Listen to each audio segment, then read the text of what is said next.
त्याचा भूतांबद्दल अनुभव सांगताना त्याने मला ही गोष्ट शेअर केली. तर मित्रांनो, ही गोष्ट आहे धुळे जिल्ह्यातील रामी या गावाची.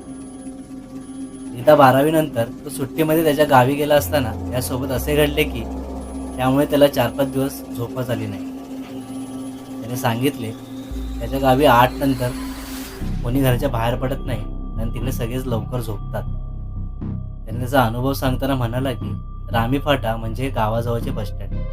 गावापासून 1.5 किलोमीटर अंतरावर रामी बसस्टँड आहे आणि त्या फाट्यालगत एक विहीर आहे जिथे एका महिलेचा भास होतो. आता भास होतो तिचा आत्मा आहे हे देवालाच माहिती. तर नयन एकदा त्याच्या मोटरसायकलवरून तिकडून जात असताना त्याला त्या फाट्यावर एक महिला दिसली. ती महिला खूप वाहनांना थांबवत होती पण तिचं कोणी मदत करत नव्हतं. खूप रात्र असल्या कारणाने नयनने माणुसकी म्हणून